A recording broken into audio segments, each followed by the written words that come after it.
Le jeudi 17 novembre 2016, Joseph Kabila nomme Premier ministre de la République démocratique du Congo Sami Badibanga Ntita, un homme reconnu en ce moment-là, selon un extrait du Moniteur belge de 2002, comme citoyen belge à part entière, la même nationalité qu'il détenait au moment où il était élu député national.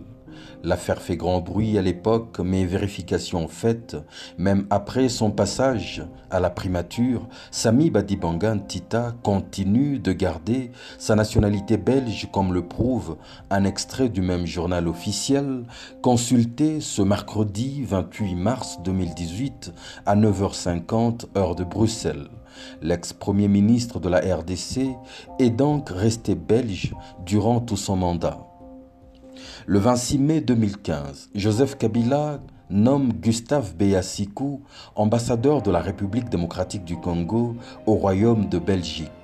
Une désignation rejetée par les autorités belges au motif prouvé que l'ambassadeur nommé est bel et bien citoyen belge. Joseph Kabila le réaffecte alors en Angola où il continue de représenter la RDC en gardant jalousement sa deuxième nationalité sans y avoir jamais renoncé. Au mois de décembre 2016, Joseph Kabila nomme Orly Ilunga Kalenga ministre national de la Santé publique. Un homme qui au moment de sa nomination et même pendant qu'il continue de trôner à la tête de ce ministère jusqu'à ce jour a la nationalité belge et n'y a jamais renoncé. Dans le même registre, le docteur Tarsis Loseke Nembalemba, président délégué de l'UDPS Kassavubu, cher à Bruno Tshibala, détient selon un arrêté royal la nationalité belge depuis 2010. L'année suivante, en 2011, il s'est même présenté comme candidat député national avec la même nationalité sans jamais y avoir renoncé. À ce propos, M. André Kabanda de l'UDPS Benelux exhibe des preuves accablantes. Ce monsieur, il n'est pas congolais. Ah bon? Oui, parce qu'il veut qu'on joue dans la boue, on va jouer dans la boue. Le sait que nous avons, moi j'ai un document ici qui est la loi belge qui accorde la naturalisation aux citoyens étrangers qui le demandent. Et cette loi date du 19 mai 2010. Et dans cette loi, si vous permettez... Oui, je vous en prie, parce que bon, c'est bombe contre bombe, quoi, apparemment. La loi accordant des naturalisations du 19 mai 2010. Albert Ier, roi de Belge, à tous présents et à venir, salue. La Chambre des représentants a adopté et nous sanctionnons ce qui suit. Article 1er, la présente loi règle une matière visée à l'article 74 de la Constitution. Article 2, en application de la loi du 27 décembre 2006 portant des dispositions diverses et modifiant le code de la nationalité belge, la naturalisation avec assimilation de la résidence à l'étranger à la résidence en Belgique est accordée à... Il y a toute une série de noms et sur la page suivante, on voit qui?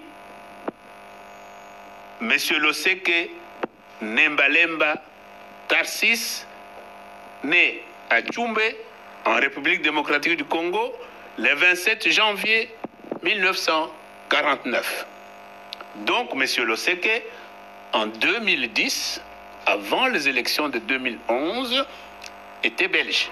Des personnes toutes officiellement nommées par arrêté présidentiel de la main même de Kabila, présenté comme le garant de la nation, sans que cela n'ait aucunement conduit le procureur général de la République, Flori Kabange Numbi, pourtant pasteur évangélique de son État, à la moindre information judiciaire contre les précités. Joseph Kabila ne devrait-il donc pas, pour ces faits avérés, répondre de haute trahison? Le procureur général ne devrait-il pas lui également faire face à la justice pour les mêmes raisons? À propos de Kabila Kabange lui-même, un ancien gouverneur de la province du Katanga, Ngoï Mukena, n'a-t-il pas publiquement déclaré avoir eu la délicate mission, aux côtés d'autres notabilités, Luba et Rund, de façonner l'identité katangaise du nouveau président et de lui trouver un patelin? Alors Joseph, ça travaillait beaucoup. Et il voulait avoir quelqu'un qui construise son image ici, comme Katangais et comme fils de Mzé. Vous pouvez poser la question au président actuel. Le surnom de Kabange, il est venu d'où? Quand il nous a dit qu'il était jumeau, et qu'on lui a dit ici chez nous, c'est Tungo et Kabange, vous êtes qui? Il était Kabange. Vous pouvez vérifier tout ça. Vous pouvez vérifier aussi que les documents de Joseph Kabila signés à l'époque, il n'y avait pas Kabange. Il y avait quoi? Joseph Kabila. Donc je vous dis pourquoi j'ai été nommé. Je vous dis que j'avais une mission ici de créer avec tous les Katangais la paternité de Joseph. Et ça, c'est une mission que j'ai réussi. Donc, je le dis, c'est à la télévision. Et si quelqu'un peut me contredire, ou Joseph lui-même, il peut le faire. Mais il m'a donné comme mission, la première mission, je voudrais vraiment naître au Katanga. Et c'est ce que j'ai fait. J'ai créé avec mes vice-gouverneurs, avec tout le monde, les Mouyèges et compagnie, les Rondes, les Louba, le pont. On donne à Joseph son patelin. Ça a été réussi. Vous pouvez le vérifier, même peut-être s'il ne le dit pas. Je crois qu'il le sait. Que cela veut-il dire? La vérité est que la RDC, des institutions publiques, en passant par l'armée, les services de migration et autres, regorge des cadres possédant au moins 2 nationalités plus ou moins connues. Les exemples sont légion. La suite de notre livraison se chargera de vous les dévoiler les uns après les autres, preuve à l'appui. Pourquoi ne pas chuter par ce journaliste de Kinshasa, patron d'une chaîne de télévision et président de l'UNPC Kinshasa, Jean-Marie Kassamba, qui lui n'a pas caché le fait de sa binationalité. Il est français. Une précision des tailles s'impose quant à la diaspora. La plupart des gens qui font beaucoup de bruit d'ailleurs ont la double nationalité, comme moi. Nous nous retrouverons bientôt.